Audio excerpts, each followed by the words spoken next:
Hey guys, I'm Rithi. And I'm Roshni. And welcome back to STTM. So we really hoped you guys liked our first video in the Item Girl series as much as we did, and we're excited to continue on into 1970s Bollywood. I hope everybody is staying safe, happy, and healthy, and let's get started.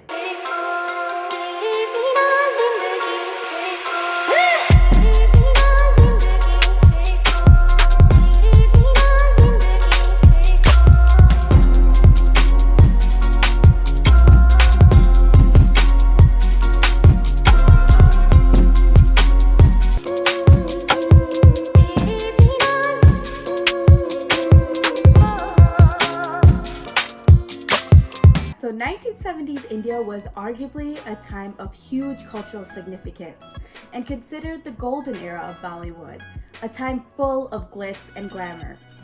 The fashion of this decade is still considered trendy today and is often a huge part of pop culture. We've got the iconic on-screen looks like the oversized sunglasses, bell bottoms, bell sleeves, denim shirts, crop shirts, platform heels, and an abundance of shades and prints, especially polka dots, often named Bobby print after Dimple Kabadia's look in the 1973 hit Bobby. This movie not only made polka dots famous, but also made front-tying blouses an iconic look. Actresses like Kajol in Mere Khwabon Mein Jo Aaye and Prachi Desai in Once Upon a Time in Mumbai are seen wearing these blouses very similar to the ones worn in Bobby.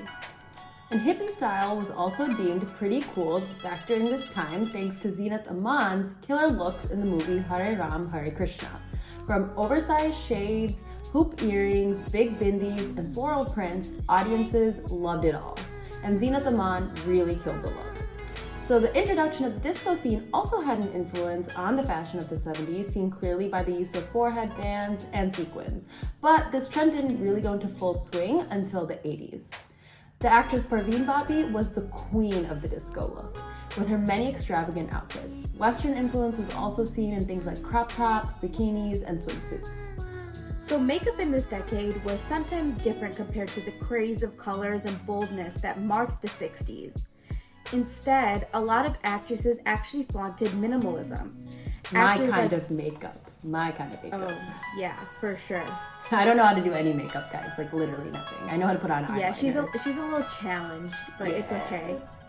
It's okay. Actors like Jaya Bachchan, Shabana Azmi, and Smita Patil all rocked modest desi looks with simple bindis, nude lips, kajal, and flush cheeks. Nonetheless, trends from the 60s like bold colored eyeshadow, especially winged eyeliner, did prevail. With hair, you could still see influences from the 60s as well.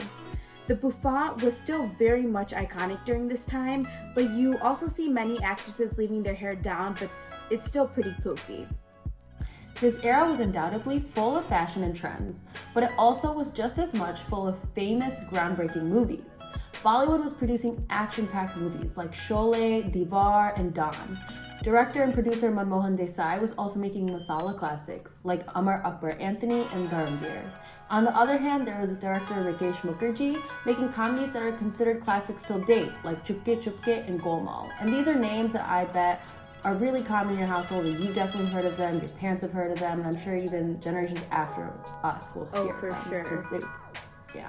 Many movies produced during this time were very much content-driven and often thought of as ahead of its time, such as Manoj Kumar's iconic Purab or Paschim that inspired millions of Indians to be proud of their heritage. The beautifully made Rajesh Khanna and Sharmila Tagore's movie Amar Prem, Raj Kapoor's film Mera Naam Joker, or the Indo-British crossover film Bombay Talkie starring Shashi Kapoor and Jennifer Kendall.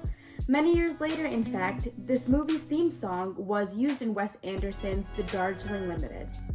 This also was an era where Kishore Kumar was at the height of his singing career, producing gems such as Ye Sham Mastani, Kaike Paan Banana Rasavala, which is personally one of mine and Roshni's favorites. It's just a really fun song. Yeah, we should do a video for that. I feel like that'd be fun. Yeah. and Bachna Hai Hasino, which was the original Bachna Hai Hasino with Rishi Kapoor, and many decades later, his son Ranbir Kapoor did a remake of it. Kishore Kumar also soon joined forces with another famous singer called R.D. Burman, who was responsible for composing songs like Mehbooba and Aisa Na Mujhe Tum Dekho. Together, artists like Kishore Kumar, R.D. Burman, Asha Bhosle, and Lata Mangeshkar arguably made the 70s the most musical decade that Bollywood has ever seen. Yet many major superstars actually coexisted in the industry during this time. There was Rishi Kapoor, who shot to fame with movies like Mera Naam Joker, Amar Akbar Anthony, which also actually starred Amitabh Bachchan, and the film Bobby. There was the king of romance, Rajesh Khanna, who made the world record by giving 15 consecutive solo hit movies and starred in many blockbusters, including 1971 Anand, 1972 Amar Prem, and 1973 Namak Haram, which also actually co-starred Amitabh Bachchan. He was considered Bollywood's first superstar and was the heartthrob of the industry, kind of like Shah Rukh Khan in our day and age. SRK for life. Yes, he knew how to appeal to audiences everywhere and pull on heartstrings with his charm and poise. On the other hand, there was the quote-unquote angry young man, Amitabh Bachchan, who single-handedly paved his way to the top of the industry and can arguably be regarded as the biggest star of Bollywood itself. 70s Bollywood movies were jam-packed with masala, action, and comedy, but it also had an emphasis on social realism that had never really been seen before. It shifted the spotlight out of the Bollywood dream space that very much marked the 60s towards the harsher realities of life in India. And if you don't know what we're talking about, then you should check out our 60s video on 1960s Bollywood, where we talk all about the famous actors, actresses, and movies, and what 1960s India and Bollywood really was like. It's on our YouTube channel. Yes, make sure you check it out. So this can especially be seen with the roles that Amitabh Bachchan played. Think of movies like 1975 Diwar, 1978 Dawn, 1973 Zanjeer, 1976 Hera Fairy, or 1978 Trishul. And the list could literally go on forever.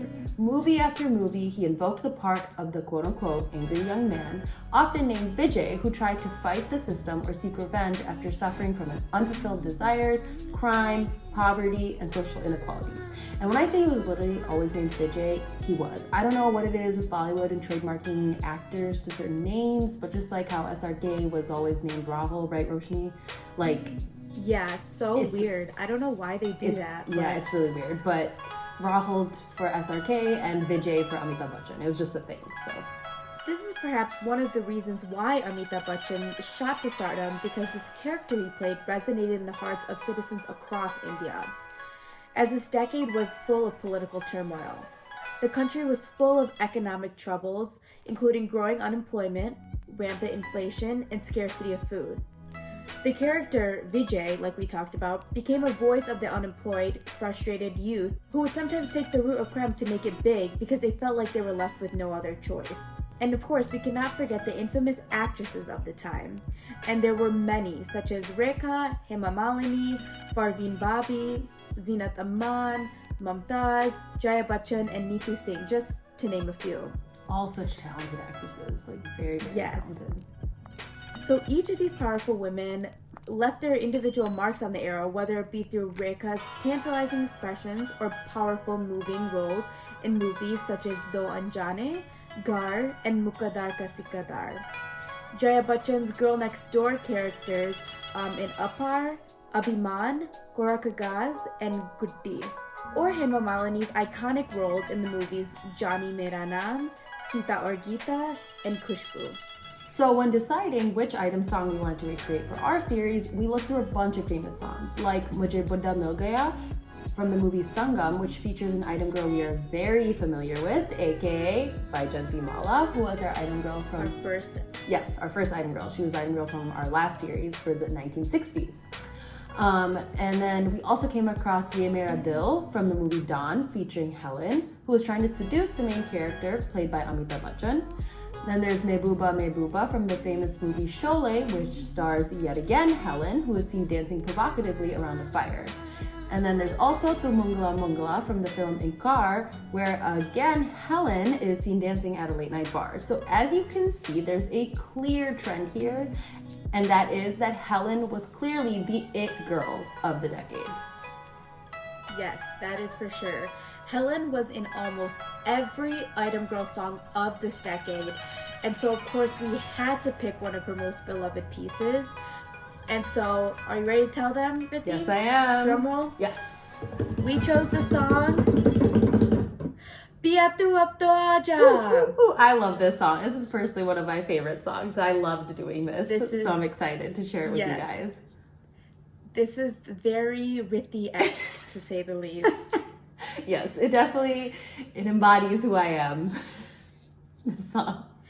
We felt that this song, and especially Helen, was a pioneer for the conceptualization of the Item Girl. She, after all, was in the original debut of the Item Girl, Mera Naam Chin Chin Chu, in the 1958 movie Havra Bridge. Ever since she started in that role, movie after movie, she was in high demand to play roles of vamps, cabaret dancers, and courtesans. The song Piya Tu Ab To Aaja was sung by artists Asha Bhosle and R.D. Burman and choreographed by Suresh Bhatt. The song is still very much known across the world, even by the youngest generations, and is recognized as one of the most culturally important cinematic songs in the Bollywood industry. It is considered the quintessential cabaret item performed by Helen, which just goes to show how iconic this piece is considering how many item songs Helen has actually been in, which is literally like hundreds. She's been in so many. But this one is definitely marked as one of her most memorable ones for sure. This song has also been called the catalyst that jump-started Asha Bhosle's role as Queen of Playback Singers for Item Girls. Asha Bhosle, in fact, won the Filmfare Award for Best Female Playback Singer in 1972 for this song. Piya Tu's catchy tune and dance sequence truly can never be forgotten and has been sampled and referenced to in many other songs and performances. A famous example is from the movie Om Shanti Om. You can see Deepika Padukone channeling some Helen vibes in the song Dum Tana, dressed in a gold bikini and dancing in front of a cage. Piya Tu is a love song featured from the 1971 thriller movie Caravan. It was directed by Nasir Hussain and produced by Tahir Hussain, who is actually Amir Khan's father, starring Jitendra and Asha Parikh in lead roles. The movie was an instantaneous box office hit and found even bigger success in China, where it drew 100 million box office admissions and became the highest grossing foreign film until then. Now, to give some background on Helen's life, she was born in Burma to an Anglo-Indian father and Burmese mother. They lived there until her father went missing during the Second World War, and her family migrated to India in 1942 as refugees in order to escape the Japanese invasion of Burma. Her mother was a nurse, but her salary was unfortunately not enough to sustain the family, so Helen actually quit school at the age of 14 to begin working in Bollywood. Helen was introduced to Bollywood in 1953 by a family friend and famous dancer named Cuckoo. Debuted as a chorus dancer in the 1951 movie Shabistan and continued to do chorus roles and even had a few solos, but eventually she got her big break with the one and only Mera Naam Chin Chin Chu in 1958. Helen rarely got roles as the lead heroine in movies, so she instead opted to dancing, which proved to be extremely successful and honestly a really smart move on her part because she was getting paid the same, if not more, as these actresses who have to work for months and months to shoot a movie, and all she did was record, like a 6-minute Item Girl song, which is, don't get me wrong, a lot of work, but I mean, it definitely took up less time, and she was still getting all the recognition and love from fans that these other actresses were getting. Yeah. She was really smart. At the time, when the majority of actresses were forced to retire by the age of 30 or younger, Helen danced in more than 700 movies through the 60s and 70s, actually establishing herself as not only a talented dancer, but as the Item Girl.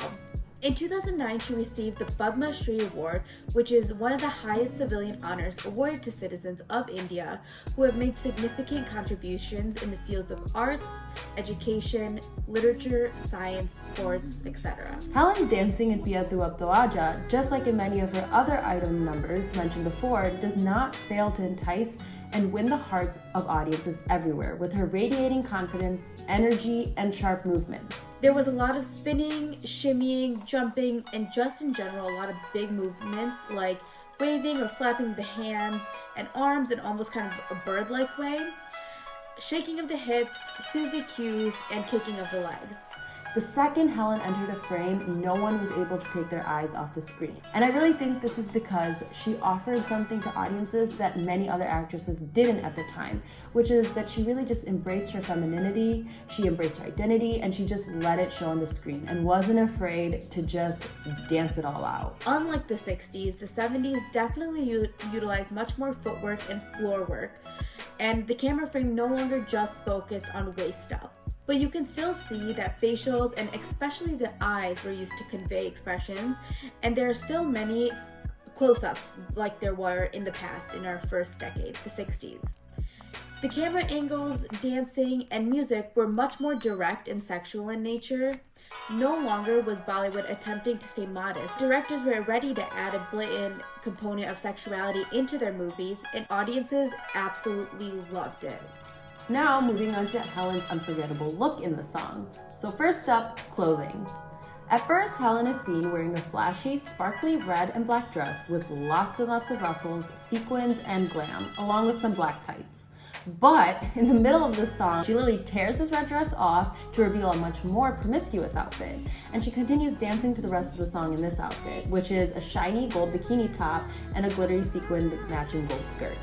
So as you can see, comparatively to our last item song, Hoton Mein Aisi Baat, the clothing is a lot more risque, like a lot. Also throughout the sequence, she's wearing multiple shiny gold necklaces, bracelets, bangles, rings, and giant red hoops, which is actually pretty similar to our last item girl song. And I think that's just because like the gaudy gold jewelry was in and they just used to wear that a lot. All right, second up, hair. Helen's brunette hair is left down and curled, but still very much poofy at the top with some bangs. Lastly, makeup. Helen is rocking the over-the-top eyeshadow yet again with a bold green color. She also has some thick winged eyeliner on, and you can never forget the thick winged eyeliner. Okay, this doesn't go out of style for like decades. And she's also got green colored contact lenses, which helps add to her Western look, along with pink colored lipstick and thick blush to tie up the look. She definitely went with a bolder look, but that also makes sense considering this song takes place at a nightclub, so stage makeup would be a must. In general, the extraness and extravagance of the look in terms of clothing, makeup, and hair, though might seem a lot to us and kind of odd, it really did help heighten the emotions and add that extra oomph to it. Yeah. So to match her look, we actually bought a red ruffled skirt off of Amazon. We then bought shiny red sequin fabric along with black lace. We cut strips of the lace and hot glued it on top of the strips of red sequin fabric. Then we pinned this onto our red skirt. For our shirts, we found a black sequin top from a local rental company called Bali Rentals. We then pinned the red sequin fabric along with the black lace to the shirt to also create that ruffle look. We also decided to wear tights as well. And to match her makeup, we wore thick eyeliner, which me and Roshni are pretty used to because we both did Bharatanatyam, so we had the whole wing and the eyeliner that covered half our eyelid. And then we also mixed a couple of different green and blue eyeshadows, which is actually harder than you think. We had to like mix like 5 or 6 different colors, and we were like, oh, it's too dark here. Oh, we should add a little more glitter there. It was kind of like a science experiment. It was fun. But yeah, we mixed a couple shades to get the right shade that we wanted. And then we also teased our hair and poofed it up at the top to mirror Helen's hairdo, but me and Roshni don't have bangs, and we weren't willing to give ourselves bangs. We love STTM, but not the time. Maybe during quarantine now, I hear that's a thing. People are giving themselves bangs, but not today. Oh, really? Yeah, that's a thing. Not today. That's a thing.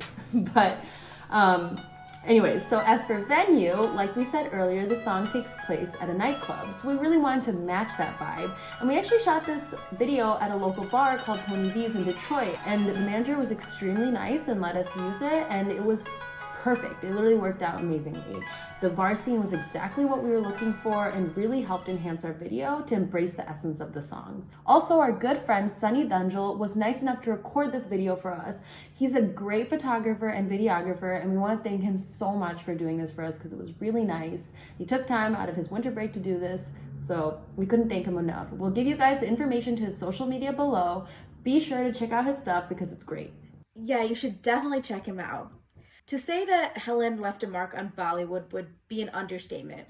She truly revolutionized the cinematic and dancing industry of the country, and her impact can still be felt today. We are so excited to pay tribute to the original iconic item girl herself through this next video. We had so much fun shooting this video and really emulating the essence of Helen that she portrayed in this song. We hope you guys like it, and please don't forget to follow us on Instagram at STTM Dance, subscribe to our YouTube channel, and like us on Facebook. Do it all, guys. Watch out. Yes, make sure you do it all. Watch out for STTM Thursday next week. Yes, and stay safe, happy, healthy. Bye, guys. Love you. Bye.